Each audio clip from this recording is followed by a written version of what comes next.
Good evening, ladies and gentlemen. Welcome to Westmont downtown. Shakespeare around the world. My name is Jacques Habre, and I am one of the Westmont Foundation board members. I've been on the board for about 4 years now. And what we do is we connect the college's mission with the community. We're a group of real estate, finance, banking, all sorts of different disciplines, very passionate about the Westmont College mission. And we do this by connecting the dots with visible events and programs like the Westmont Downtown Lecture Series, which you're participating in tonight, and the Westmont Breakfast. How many people here have been to the Westmont Breakfast in the past? Okay, a handful of you, wonderful. So we try to bring world-class speakers here to Santa Barbara, share some of their vision, some of their experience. It's a series called Conversations That Matter. So to learn more about the Westmont Foundation board and what we do, please do check this out on the website, westmont.edu, and search for Foundation Board. Tonight I have the pleasure of introducing the introducer of our speaker, Mark Sargent. Mark Sargent is the Westmont College Provost. He got his start as a graduate of UC Santa Barbara, but not to worry, his wife and two of his daughters did attend Westmont College.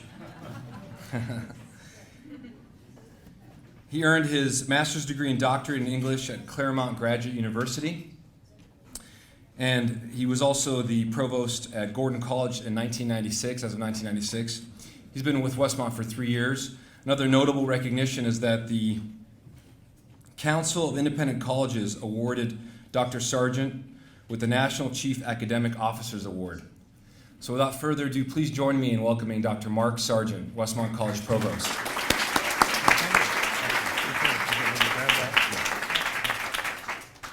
Good evening. Welcome. When one of Shakespeare's characters declared, "All the world's a stage," he was drawing upon the very popular Elizabethan idea that a stage could be an emblem for the full globe and the full scope of life. After all, Shakespeare's stage was called the globe. What we have in our speaker today is someone who has taken characters from Shakespeare's globe and taken them around the world, and into corners of the globe that we don't always associate with Shakespearean actors and performers, into Albania and Macedonia, into South Africa, Bulgaria, and China. Since 1988, John Blondell has been on the theater faculty of Westmont College, where he has twice won the Professor of the Year Award for the Humanities. His most recent award came just this last spring at commencement, and it came in some measure in recognition for the immense national honor that he had just received as the director of one of the top 3 college musicals in the United States, as awarded by the Kennedy Center. Imagine Westmont's basketball team making the Final Four. He got that for the musical, very innovative direction of the Gilbert and Sullivan musical Pirates of Penzance. Some of you may have had a chance to have seen that. The award salutes a quality that's very distinctive about John's work, his ability to take familiar classics and breathe new life into them. In addition to his many productions with the students at Westmont, John is the co-founder and director of the Lit Moon Theater Company here in Santa Barbara, and the creator of the Lit Moon World Theater Festival. In 2006, he created the Lit Moon World Shakespeare Festival, one of the very few international Shakespeare festivals in the entire world, actually. In 2012, his production of Henry VI Part 3, which was staged in Macedonia, was presented in London at the Globe as part of its unprecedented Globe to Globe Festival, in which all 37 of Shakespeare's plays were performed in 37 languages. Where have these productions taken him? To Sofia, Bulgaria, to St. Petersburg, Russia, to Budapest, Hungary, to Scotland, Canada, Poland, Montenegro, the Czech Republic, China, Finland, Macedonia, Albania, to name a few. He is certainly well qualified this evening to take us around the world with him on a tour with our friend William Shakespeare, as he talks to us about the exciting opportunities of interpreting Shakespeare throughout the globe. But before he comes, let me just add a personal note. As provost, I've had the opportunity to work with John on a number of tasks, as he's had roles as a department chair and as the chair of committees.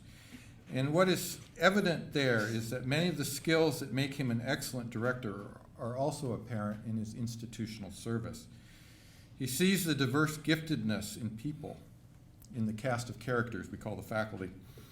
He approaches challenges with a creative spirit, envisioning solutions and crafting words with a nuanced and imaginative touch that shows his attentiveness to context and to tone. Throughout our conversations, he displays considerable empathy and compassion. I think most recently of conversations I had with him about the tragedies at UCSB and Isla Vista. And John is a graduate of UCSB where he earned his doctorate.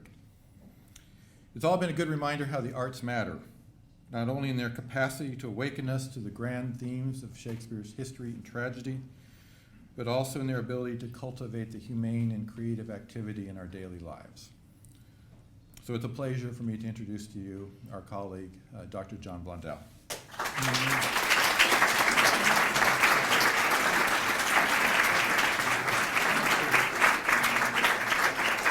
Thank you. Thank you, Mark, for that generous introduction. Welcome to this afternoon and about the next 45 minutes or hour or so talking about my experience with global Shakespeare, with my travels around the world, both watching, presenting, curating festivals, directing shows, and also meeting terrific audiences from all around the globe. I'm very grateful to the Westmont Foundation for sponsoring this series, and I'm tickled that you are all here. And a few people that I want to recognize. First of all, thank you to my colleagues for coming up and supporting this event, and to my students, who in many cases are the first, I'll say, beneficiaries of my thinking and my work and my activities with directing Shakespeare or other playwrights. When I think about thanking my students, I also have the great opportunity to thank one of my teachers today, and that is Simon Williams, who was for many years the chair of the theater and dance program at UCSB, and was my committee chair for my PhD, who taught me theater history, and who I actually date my beginnings of being a director from his, I think, 161B class, which was the history of contemporary directors. So you can either, if you know my work, you can either thank or blame Simon. I also want to thank my department, and particularly Mitchell Thomas, who gets to do all of my work when I go somewhere else. To the actors and the artists of the Westmont Theater Company, who have been with me in so many of these different places and have been engaged deeply in the work that I have been involved in over the last, 23 years of the company. And particularly must recognize a significant member of that team and my domestic team, that's my wife, Vicki, who has really been a significant co-creative force in all of this. This invitation comes at an auspicious time. It's been 10 years since the Westmont Theater Company, the locally produced company that I co-founded and have been the director of since 1992, was invited to Gdańsk, Poland, to present our production of Hamlet at their International Shakespeare Festival. Though the company had performed internationally before then, I date the beginning of the company's work in global Shakespeare, and hence mine, to that 2004 festival. Since then, I've directed 5 Shakespearean productions in 3 different languages, only one of which I know, which have been seen by audiences in Sopot, Gdańsk, Legnica, Prague, Kotor, Podgorica, Skopje, Bitola, Strumica, Ohrid, Tirana, Butrint, London, Beijing, Los Angeles, and Santa Barbara. Sites of those performances include a 4th century BCE Greek Hellenistic theater on the shores of the Ionian Sea, a 12th century Orthodox church in Macedonia, a 16th century Catholic cathedral in Poland, a reconstruction of Shakespeare's theater in London, and the near brand new gleaming white theater of the National Theater of China in Beijing. Today, I have the opportunity to reflect on what has brought me to these far-flung, disparate, and in many cases, off-the-beaten-path destinations. That is my participation in what I will call, and has been by others, the global Shakespeare movement. The motif of travel and pilgrimage inspires these reflections, so much so that I've begun to think of these remarks as the rough guide to Shakespeare in other languages. So my plan for this afternoon is to speak some prepared remarks. I'll tell some stories a bit more off the cuff. We're going to have the opportunity to engage in a rehearsal. Don't worry, I'm not going to call on any of you. Of one of my favorite speeches from Shakespeare, that is Henry's Molehill speech from Henry VI, Part 3. And I have some imagery of plays that I've directed. We'll see a slideshow of that later on. And then I have a 5-minute clip of the production that Mark mentioned. And that is the production of Henry VI, Part 3 that was staged at the Globe for its Globe to Globe Festival in 2012. And all of these kind of supports will help illuminate some of the things that I will be talking about.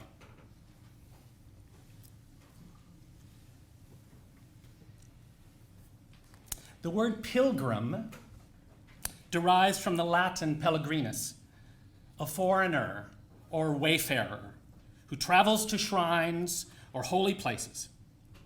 An older derivation, peragrum, means through the field and suggests someone who strikes out, walks beyond known boundaries, encounters the unknown, and endures challenges and difficulties in order to reach some sacred center of the world.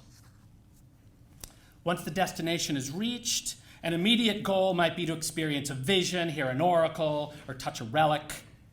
The deeper goal, however, is transformation, regeneration. For the past decade, I've been on a pilgrimage toward what I can only name in rather ineffable and mysterious ways, toward the source of Shakespeare's hold on the human imagination. For the bulk of those 10 years, I have been in possession of a relic, the bones of a saint. In 2005, I returned to Gdańsk to teach at that summer's festival. Since 1997, the Gdańsk Theatre Foundation has produced an international Shakespeare festival in support of a significant theatrical and cultural project, the construction of a new theater and cultural center on the site of the first purpose-built theater in Poland, constructed in about 1610 and known as the Fencing School. At that time, Gdańsk was a member of the Hanseatic League and was the richest, most influential city in the region, and was an important occasional and periodic stop on tours by English actors who would leave London for various reasons and play in the English provinces and the continent. One might say that global Shakespeare started then. The Fencing School is significant because it is a near copy of a London Elizabethan theatre called the Fortune, built in 1600 by manager Philip Henslowe.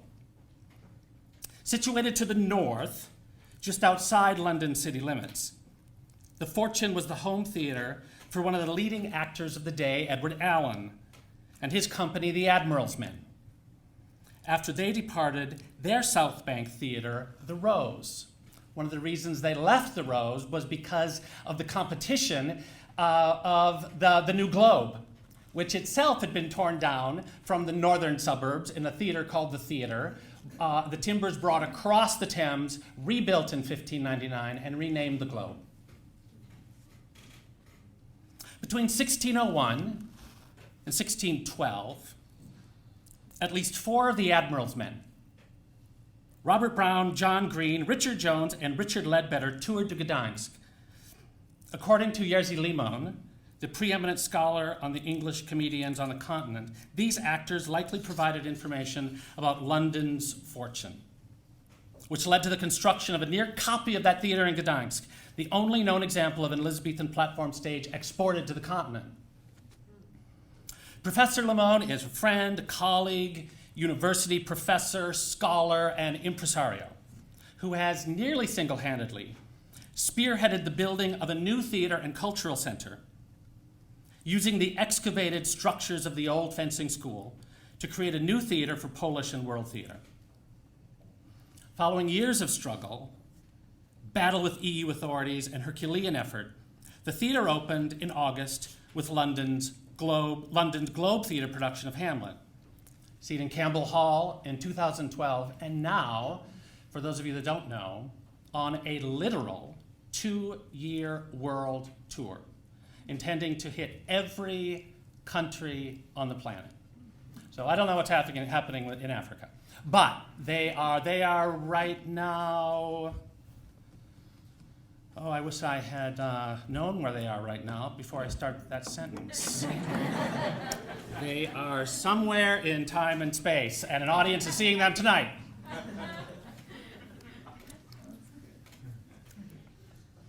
Here's a little shameless plug for the Globe.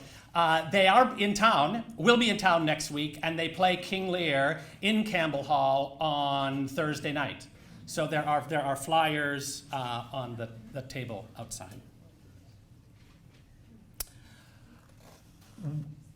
The year after my first trip to Gdansk in 2004, in 2005, my new friend Jerzy brought me to the excavation site of the fencing school. Reached down, tore a hunk of rotting wood from a timber, and handed it to me. This, he said, was part of the right support structure for the stage, and it dates from the theater's build in 1610. It's a relic. The bones of the saint. Literal remains. And as such, it remains as my way to touch the past, to speak with the dead, and to acknowledge, live in, and be energized by the source. Shakespeare didn't stand on this, but people he knew did. And this little piece of wood exists as a talisman, as a totem, a symbol of my forays into the past and the unknown.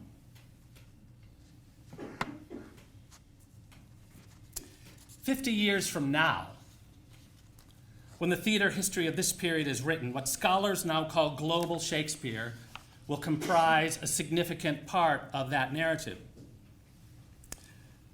Though Shakespeare has been translated and played in different languages since the early 17th century, the first translation I know of dates from 1604, a German translation of Romeo and Juliet. This cultural moment is a unique one, since contemporary globalization has already transformed how audiences enjoy, think about, and respond to Shakespeare's plays. So what do I mean by global Shakespeare? I'll start simply. Global Shakespeare means Shakespeare performed by indigenous cultures, or combinations of artists from different cultures, for both local and global meaning. Global Shakespeare, first of all, means Shakespeare in performance, and the methods, styles, and practices of playing his plays native to the cultures that play him, not necessarily what his plays mean in theory or in the imagination. Global Shakespeare is Shakespeare in performance, wherever he is staged, whether it be in Calcutta, in Tirana, or in Santa Barbara. In other words, global Shakespeare highlights theater practices idiosyncratic to the cultures in which his plays are staged, and in which those practices are highlighted or otherwise made apparent in the production. In this way, Shakespeare is made significantly local. His plays present and celebrate cultural specificity and national identity, and are used to promote, represent, or create meaning significant to the culture of the artists playing him, many of which might be unintelligible to the accidental or otherwise uninformed theater goer. In 2012, as part of London's Cultural Olympiad, Shakespeare's Globe produced what many consider a watershed moment in global Shakespeare.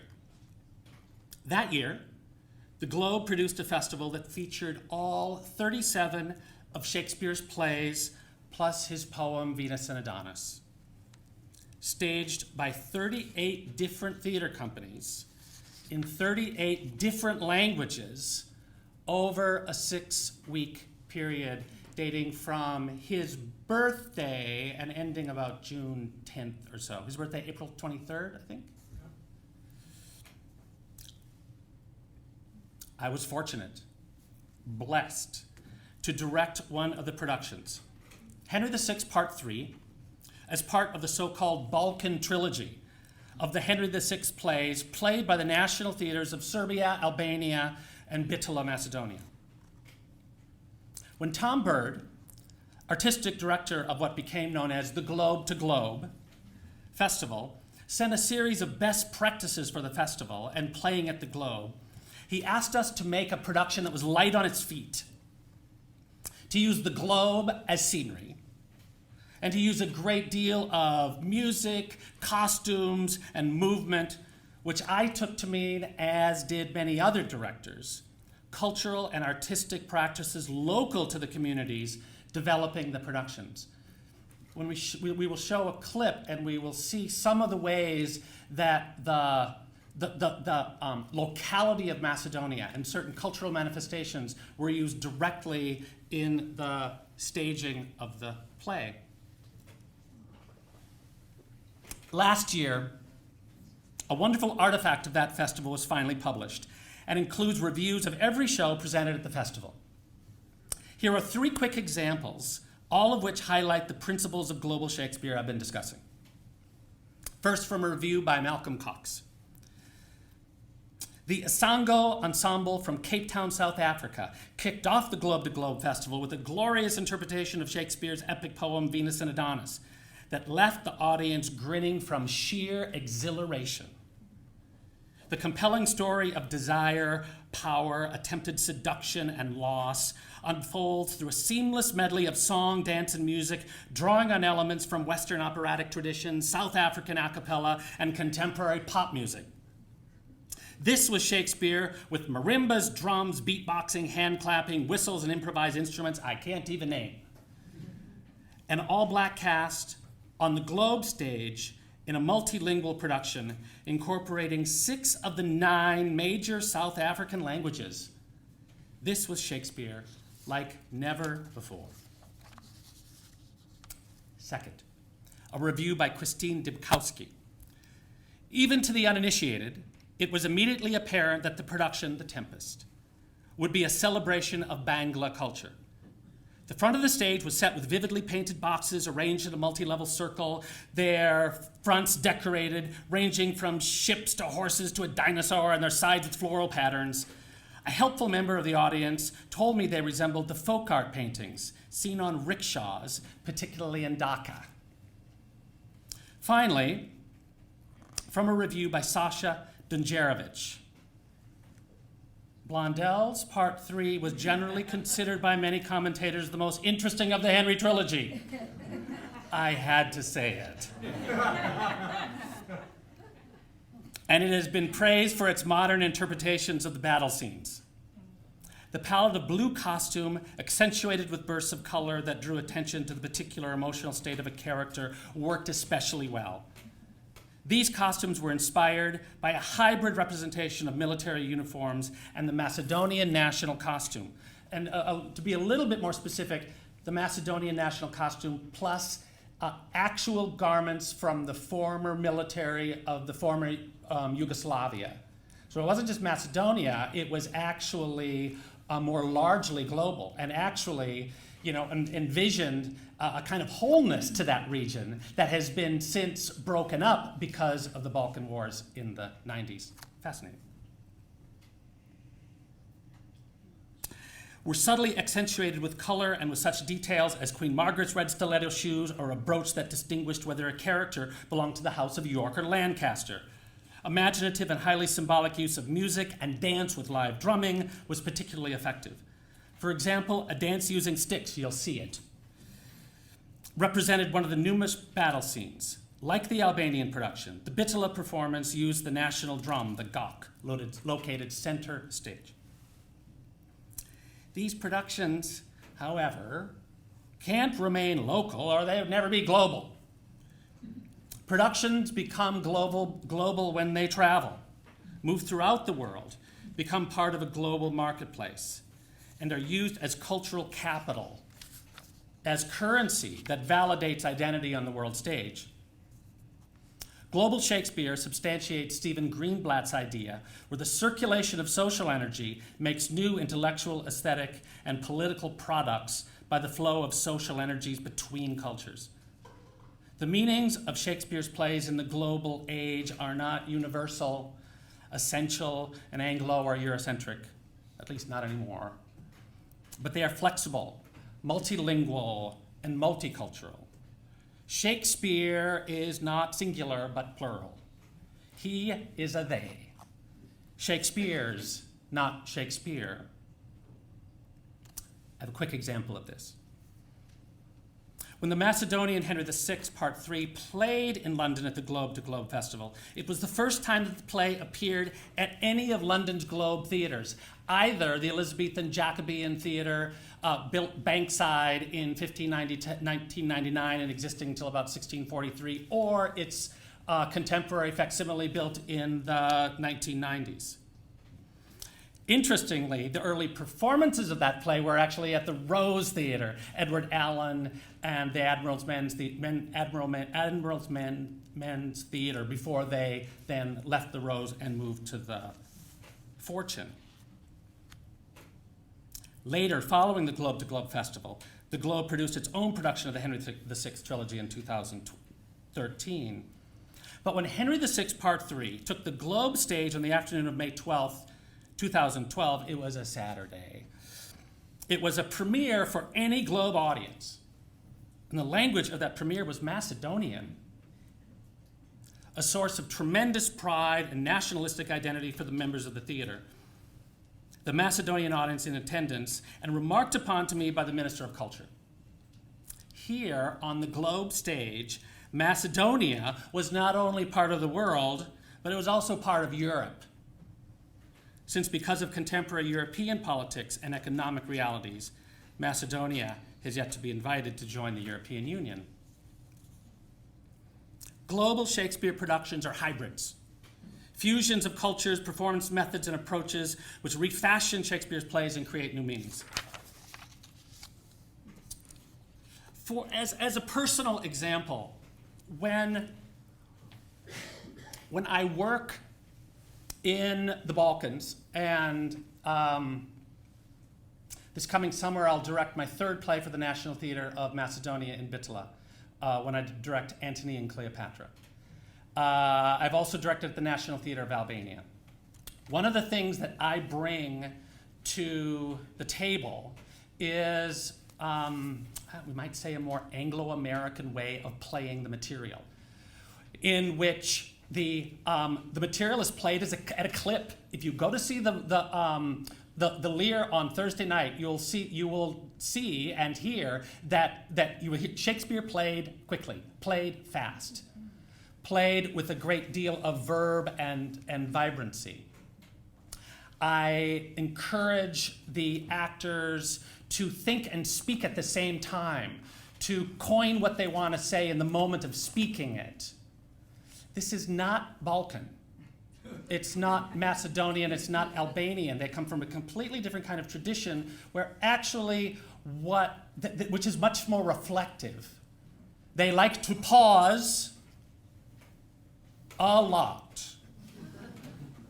and think about what they were going to say and then say it. So it takes a tremendous amount of work to change kind of national, oh, Vicky. I'm so sorry. I'm just gonna wait and like stare daggers at you. I've always wanted to do that, and I could never do that unless it's my wife.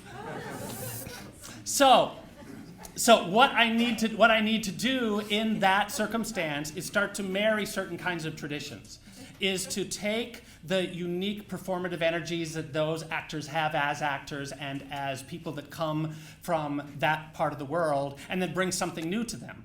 So what happens is something rather idiosyncratic, where I can't create what I create in Macedonia with American actors, and they can't create with Macedonian actors the same kind of thing if they use a Macedonian director. It's the hybrid that becomes important. And when other perspectives and other ways of working, other attitudes, and other just kind of national, spirits, you could say, come into contact with each other and rub off of one another, but also start to fuse and to make something new. There's a question that I'm sure that all of you are thinking about, though. And that is this. Are these plays Shakespeare, though? How many of you are thinking it? Go ahead. Thank you. That validates my presence here and my question. Many would argue, and I can sympathize with the argument, that much is lost when Shakespeare's English is translated into other languages. And though I agree, in this case, it's really good to be a Libra. And I can also agree with Salman Rushdie, who suggests that in the act of translation, there is much to be gained as well. In the past few minutes, I've outlined some of what is to be gained, but it is important to identify the issue of language and translation, since it is a central provocative issue relevant to global Shakespeare discussions. Most English-speaking audiences, actors, and readers would say that the most significant aspect of Shakespeare's art is his rich, elusive, and innovative use of stage language. And that by losing that language, the most significant aspect of Shakespeare's art is lost. I would suggest, however, that language is not the most significant aspect of his art, but rather his mind. And that if his mind is realized through the translation of his plays, then something authentically Shakespearean is retained. So what do I mean by his mind? And how can we see that in his plays? A ball can pause for water. I suggest that Shakespeare's mind is dominated by 5 principal features. It is musical, in that his plays are characterized by an uninterrupted flow of action. It is associative, in that personal, political, metaphysical, and theatrical life correspond and are connected to one another. It is dialectical, in that he relishes contrasts, whether they be antithetical images set one against the other in a verse line, or when a scene in a throne room gives way to one in a bar room, or when a scene in the city leads to one in the country. It is what I call anatomical, in that something hidden is exteriorized through a list or a catalog of examples that reveal a character's inner life, inner thoughts, inner feelings. And it's multi-perspectival. I'm an academic, I can coin words like that. In that Shakespeare provides multiple points of view and ways to think about whatever subject is at hand. So we have a special treat right now, and we're going to listen to one of these speeches where these principles are evident. I have invited my wife, Vicky, who plays Henry in Lit Moon's production of Henry VI, Part 3, to do the Molehill speech from Act 2, Scene 5. This speech, it's if not my favorite, it's one of my favorite speeches in all of Shakespeare. And I think Vicky does it beautifully. And what I'd like you to do is listen for these principles that I have described. Listen for the musical flow of language. Listen for the play of contrasts.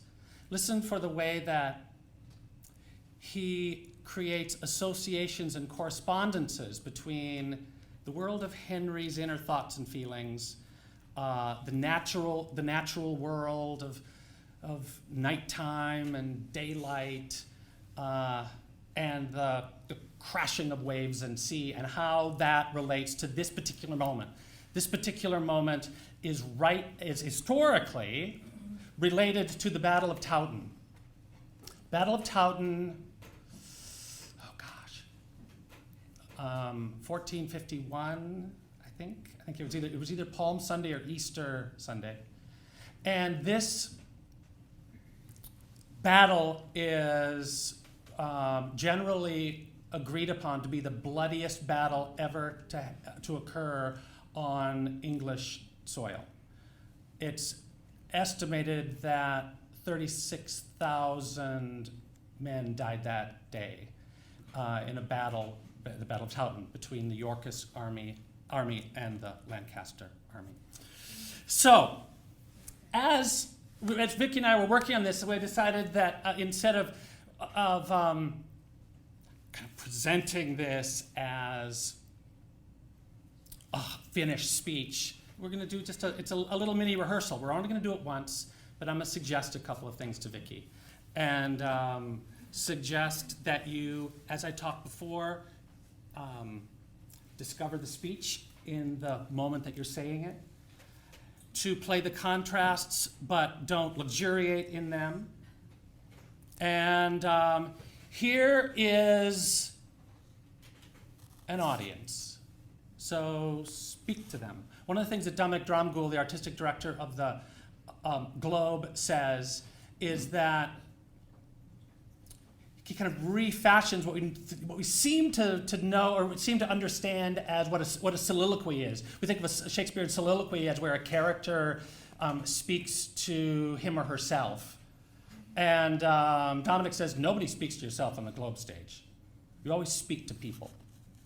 So, speak to us. I want to rest.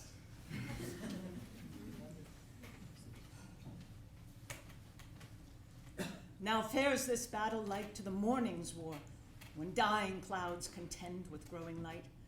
What time the shepherd, blowing of his nails, can neither call it perfect day nor night.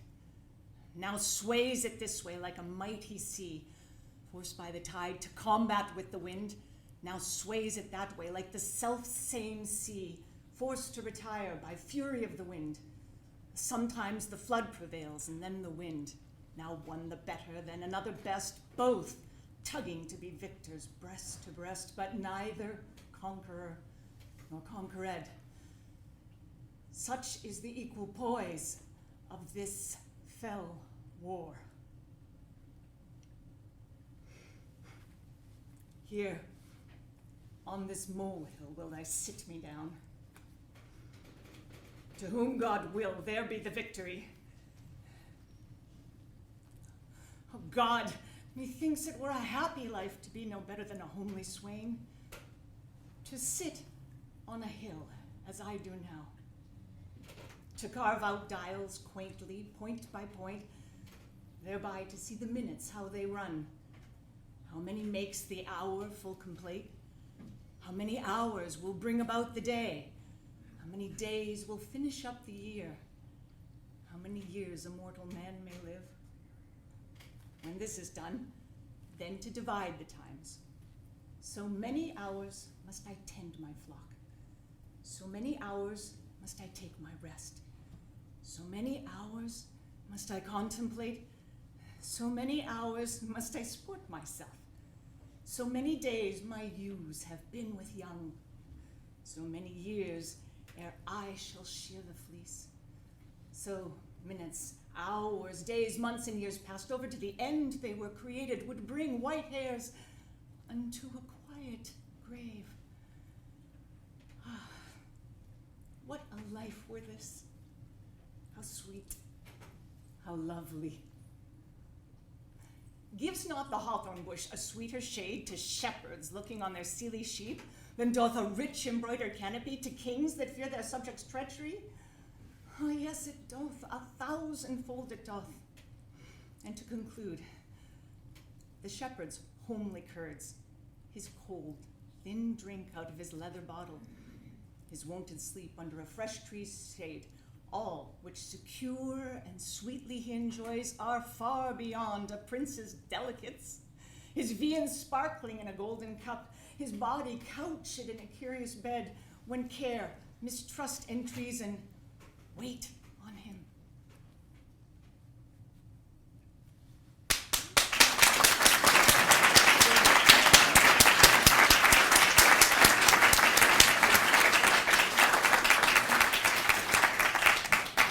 Lovely, Vicki.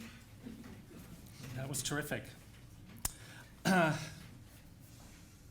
love that speech. It's a speech that it's idiosyncratic to Shakespeare. He plays with figures in this speech and uses repetition in ways that he doesn't come back to. It's a very eccentric speech. It goes to all sorts of different places. It has a beautiful musicality to it. And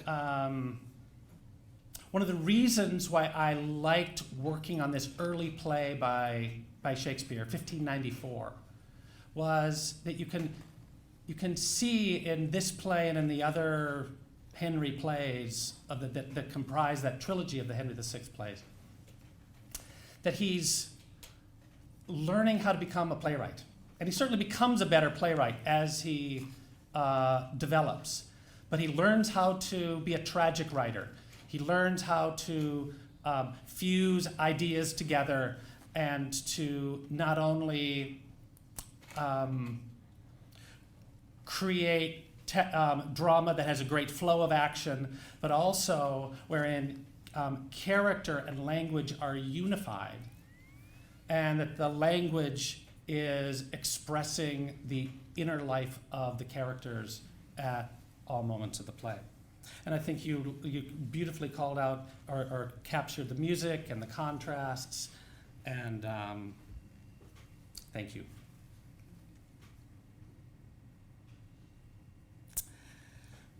We're generally, a last remark or so about the issue of translation, and then we're soon ready to look at some imagery from some of these productions. I think of the issue of translation probably more conservatively than I did about 5 or 6 years ago.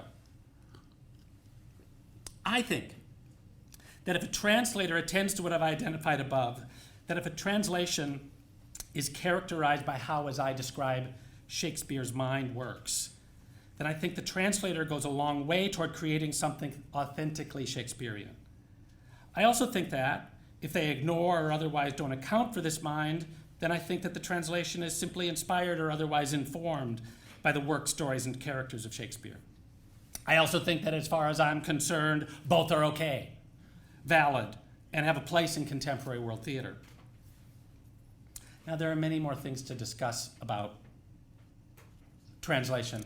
We have one kind of interesting story. In working on the Henry VI project, I worked a lot with the translator of that text in the making of a new text for us to stage. And I was talking to him a lot about translation. He said something interesting. He said that in the early years of translating these plays into Macedonian, they tried to accomplish a kind of line by line, almost word for word translation. But because of the relative paucity of words in Macedonian relative to English, they found that their texts were actually expanding exponentially in some cases. There's an early Serbian translation that is 5,000 words. 1,500 or so more than about the 3,500 of the Shakespeare first folio. Another thing that translators try to do is take the Macedonian language, which is essentially trochaic, which means that it's an accent followed by an unaccented syllable, and turn that into something that is Shakespearean. And Shakespeare, of course, wrote essentially in iambs, in unaccented followed by accented syllables. So by doing this, they created something unplayable, unreadable, and so completely ineffective for the stage, or for the study even to read. So it's interesting that those early translators who were trying to kind of pay attention to textual fidelity actually created something that was completely ineffective as far as the theater goes. So in conclusion, and I'm almost done with my prepared remarks, and I would like to open up for questions. I'll make a final remark or two about what I think I'm doing when I direct in a language that I don't speak, because maybe that's not clear. I don't speak these languages. As I think about this, I'm reminded of a remark made by the sculptor Henry Moore, when once asked if he thought there was a secret to life. The secret to life, Moore answered, is to have a task, something you devote your entire life to, something you bring everything to, every minute of the day for your whole life. And the most important thing is, it must be something you cannot possibly do.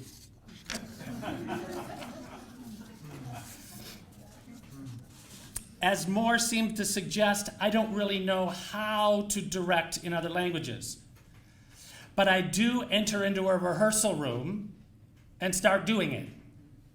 I talk a lot, teach the play, stage scenes, read, take long walks, teach the play some more, prowl the stage, talk about language, restage the scenes I had staged, talk again about language again, talk about character, teach the play some more, tell jokes, develop context, restage the restagings of scenes that I had originally staged, jump up and down, teach the play some more, rant, tell long, hopefully inspiring stories, restage the restagings of the original restagings, throw fits, watch actors, stage more scenes, have a beer, and do it again the next day. I once posted on the worldwide directors forum known as Facebook that directing is an aerobic activity. And it got lots of likes. So we know it's true. So here are a couple final points. First, I have found through this experience these great opportunities that working with actors is working with actors, whether I can understand what they are saying or not. Actors want to be seen, they want to be heard, they want to know when they do something that works, and I have to be available to tell them when that is the case. Number 2, I am involved in hugely gratifying, enormously fulfilling cultural aesthetic work. I do what academics dream about, original, meaningful work in my discipline. When I directed Henry VI Part 3, it had been staged in only English, German, and French. And none of the Henry plays, including the 2 parts of Henry IV nor Henry V, have ever been staged in Macedonian. When I directed Midsummer Night's Dream, as I mentioned, it had never been staged completely by a professional company there. Imagine A Midsummer Night's Dream is a new play. The opening night of that show, as the applause was dying and the house lights were coming up, an elderly, nattily dressed man walked up to me. He spoke to me in Albanian, and the journalist I was talking to started translating. The man's name was Mr. Philippi, and he had been a long-time actor with the National Theater, now retired and pensioned. Tears were streaming down his face, and as he pumped my hand, he said again and again, "It's a miracle. It's a miracle." My work with Shakespeare and other languages is a pilgrimage across physical and imaginative frontiers towards something sacred. That is an experience of transformation and regeneration captured in Mr. Philippi's miracle. When the relic of a Shakespeare text is made whole, through the act of performance. And audiences and actors are swept beyond their experiential boundaries to be touched and enriched by Shakespeare's mind. Thank you.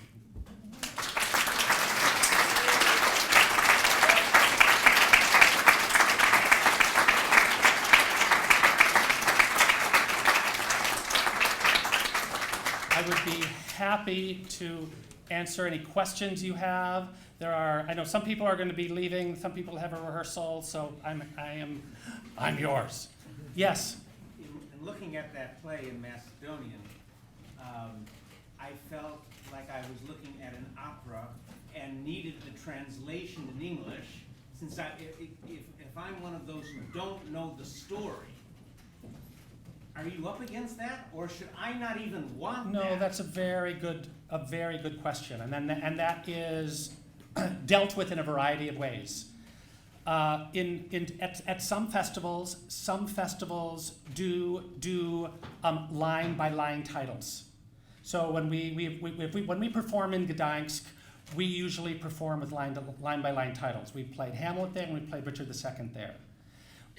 At the Globe to Globe, they did something different. What they did is they created scene synopses, where they had a kind of they had the narrative point of a scene that was projected on either side. So the audience can kind of have a sense of the flow of action to understand what is going on, but they decided to do that and to do the synopsis kind of approach, rather than have the audience kind of constantly going back and forth and trying to read line by line and also get the flow of action. So it's difficult, and that is absolutely the case. One of the things that I will tend to do if I go to a festival is I try to, if I know what performances are going to be staged there, I'll bring along the texts. And I will read the text the morning before I watch it. So then I have a sense, I have a kind of revived sense of what I am seeing, and that because the text has just been read. But it's almost an insurmountable problem. I think that opera, because of its multidimensionality and because of all of its music, that there's something else in opera that is actually in there and is evident in the performance because of the ubiquitous amount of music. Who's to say whether you should want it or not want it? I mean, I think that's one of the things we never want to have happen is that audiences are frustrated by the performance.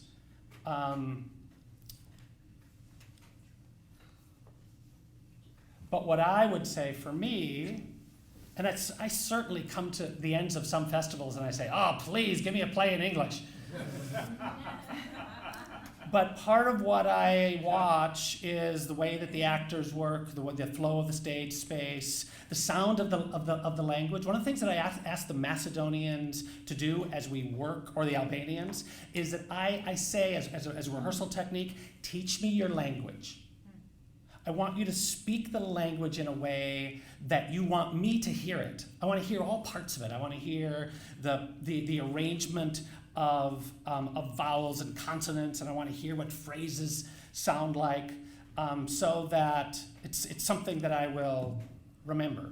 And they enjoy doing that because it estranges and enlivens their way of speaking, because they know they're speaking for a different kind of audience, not an audience that is habitualized to language. I understand that without line by line, I'm actually watching music and listening to music. Yes. Especially with Shakespeare, because we have the incredible musical sense of his drama. Yes. Yes. I want to comment, in Chicago, where we're from, in the 80s, we had an international theater festival. And all of those plays were done with earphones with simultaneous translation, which was very effective and very pleasing. Mm-hmm. Yes. Entering the Sixth, Part 3.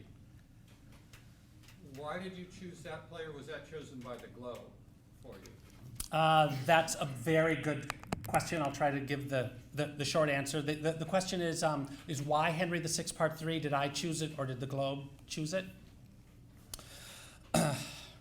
Okay, again, the short version of the story, John.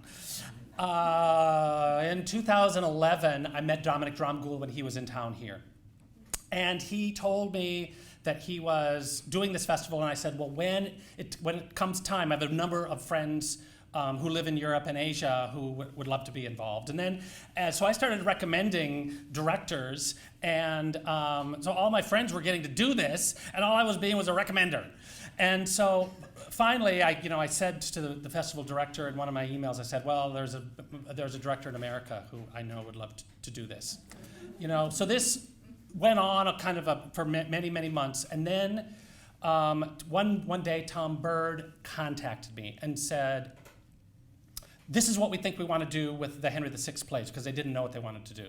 We would like to have these, we want to have 3 Balkan companies play these 3 plays that are really about dynastic and civil war and political destabilization and breakdown.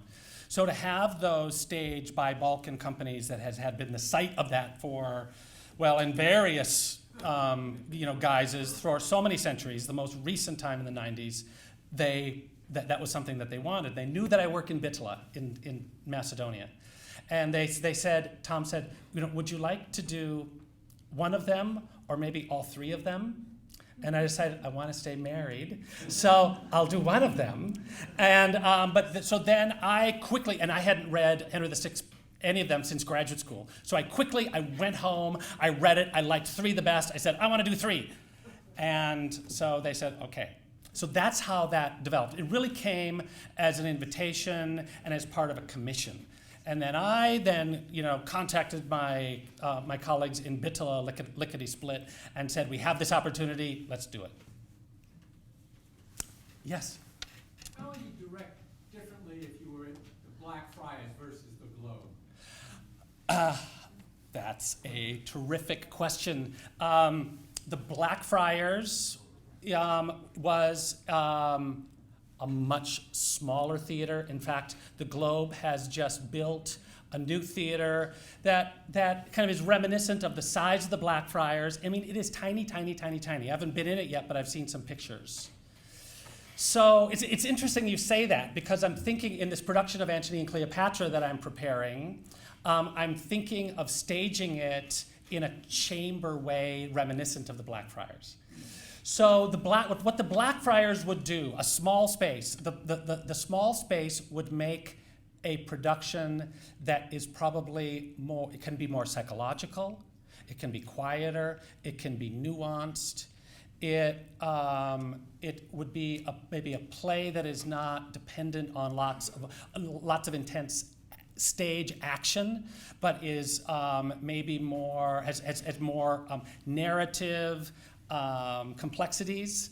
So that it's a great question, and in some ways I'm going to try to answer that by doing it. I think that there can be a great intimacy between audience and actor by playing in a small space like that. The Globe, you get the great grand epic. Even though when you're standing on the stage, it feels small. It's wonderful. You stand on the stage and actors tell you that you look up and all you see is faces. You don't see their bodies. You just see stacks on stacks of faces.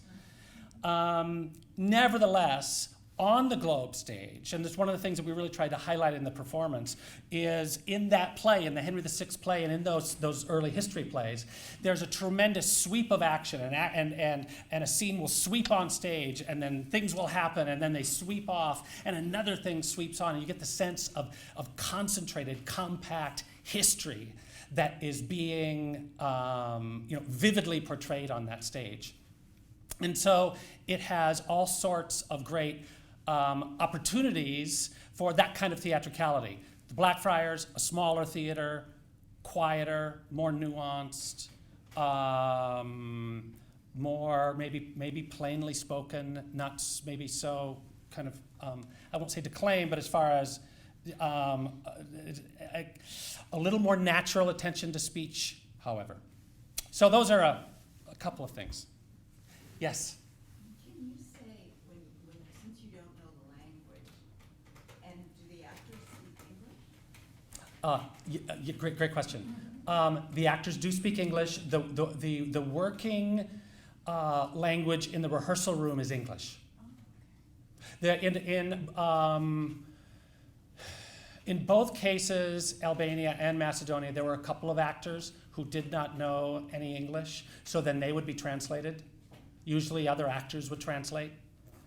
In Albania, I did have a translator who I suspected that wasn't really kind of translating effectively. And so eventually I just kind of said, I'm fine, we're just gonna get by. And if the actors are not fluent, and in many cases that is the case, what I need to do is I need to simplify. I have to be more concise and clear and simple with my directions and my discussions. And we can't go in all sorts of maybe, open-ended, very interesting but kind of philosophical questions. Those become more difficult to accomplish. Yes? Do you keep the entire text, or do you alter or cut the text? Oh, excellent question. With Henry VI, and this was also something that came from the Globe. The Globe requested that we, as far as Henry VI goes, the Globe requested that we either do about a 90-minute performance with no intermission, or we could do a 2.25-hour production with an intermission. And the Henry VI text is very complicated and difficult. So what I did is essentially this was a lot of working with my company here with Lit Moon and the actors, as we developed a playing text for our staging of the play. And the way that I think that I would describe it is I did cut it. I cut probably 8 or 10 characters, but focused the action, focused the text. I didn't really do away with whole chunks. I mostly kind of street cut within scenes and tried to then create a kind of flexible, quick-moving performance from the way that it was cut. In Albania, something very interesting, the theater said, you've got to come in at under 2 hours. and I didn't want to cut any of it. I ended up cutting some, but the thing that's interesting, even though with relatively few cuts, and this speaks to also the issue of number of words that have been used to then make these translations, that production comes in at a little under 2 hours without an intermission. And when I've done it twice in English with the full text, it's been about 2 3/4 hours. Yes? Follow-up question. How do you deal with the humor of Shakespeare, which is so specific to its time and place, and not necessarily specific to the flow of the play? In particular, the history play. Yeah, that's a really good question. And when I have thought about the problem of working in other languages, I had always thought and believed that working with more serious material would be easier, and it's true. It is difficult to play and to work on comedy and humor because, of course, there are different cultural associations relative to what is funny. So with working on A Midsummer Night's Dream, I thought it was a very funny performance, but many of the audience said, why is the performance so melancholy? So, but we found humor largely in the way that I will work with them is through kind of games and patterns of and physicalities. We played the quartet scene in Act 3, Scene 2, very famous scene with Hermia, Helena, Lysander, Demetrius, that was played in a very acrobatic and highly physical way. And so we got at the humor through that physicality. But this is something that does take a lot of conversation about. They will tell me something about the way that they think of humor, and then I'll say, and so that is a long kind of period of trying to reach a certain kind of understanding of how the humor works in the plays. That's an excellent question. Yes? That kind of leads to my question, in that when you're directing a play to be done in a foreign language, is the director's job more interactive with the cast or with somebody who knows Macedonian culture? For example, you've got the idea of doing a Macedonian folk song in the clip we saw. Is that part of the joy in the directing, that it's more interactive, or? Oh, it is certainly part of the joy. And it's part of the joy, it seems to be part of the job, that I have to go and I have to keep my eyes open. I have to kind of get a sense of what these cultures are like. Find out, I do a lot of cultural research. I do a lot of reading. I listen to a lot of music. By now, I have a lot of friends who are Macedonian. So I know much more about Macedonian culture than I did 5 or 6 years ago. I have a lot of friends who are now Albanian, and so the same with Albania. So it takes research, and it takes asking questions like, okay, how can we, because this is what I think I need to do. I can't go in, it would be silly to make a kind of American performance. I have to go in and I have to know where I am, and I have to engage with that culture, and I have to absorb that culture, and then find artifacts of it, find records of it, find kind of ways that it works, how it realizes itself in custom, in manner, in behaviors. There's a little example of this. There was I think it's one of the slides. There was a moment in the Macedonian Henry VI where where Henry grabbed Queen Margaret kind of by the throat, and we stopped, and I said, well, that's something that I would probably never let.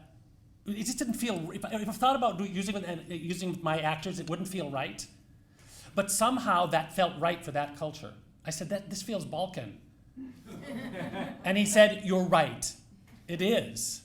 And so I thought, I find that is interesting. I have to kind of know, well, okay, what do I want to let kind of be there because it feels like it's bubbling in the culture? And what do I want to kind of, no, that's getting too local, or it's getting too familiar to the local audience, and it's not somehow, Shakespearean enough. I don't know if I answered your question. But. Hey, just on this note of absorption, I have like a two-part question. I'm really curious to hear more about your collaboration with the other theater artists, with the designers specifically. And I'm wondering, when you went to the Macedonian company you have, and when you went over there, did you pick your own designers? Did you have to work with the designers of the theater company? How does that work? And also, the second part is, something that stands out about your work, and I saw it in the clip as well as the shows I've seen you, is movement. And I'm wondering, do you work with a choreographer, or do you just have to come over there and sort of give them exercises and teach them a whole new language about movement, and then through the show, or do you get to work with choreographers? Yeah, that's two great questions. First of all, I am fortunate in that, as far as the designer question, the costume designer for both of these shows are the same, and he's actually one of my best friends. And we have become kind of long time, we've done about 4 or 5 shows together. He bought me this tie. It's Croatian, by the way. Apparently Croatia invented the cravat. So anyway, we are kind of, we send stuff to each other every day. We're constantly in conversation about whatever show we're developing. We never have design meetings. We always go to coffee. And then everything is kind of created from that. But the point of this is that it's a co-creative, collaborative relationship that I have with the designer. And so, and his name is Blagoy Masevsky. And Blagoy and I are kind of inside each other's head. So it's a real gift to me as a director because he's a really very inventive, very interesting designer. And he then creates visual,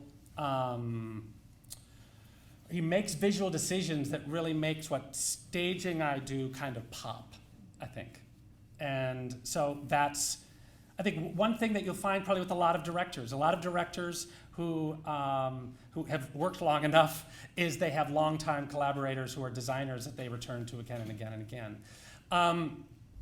The physical aspect of the work that I do, that is absolutely correct. And in this case, what we did with Henry VI Part 3, the first 3 battles I did.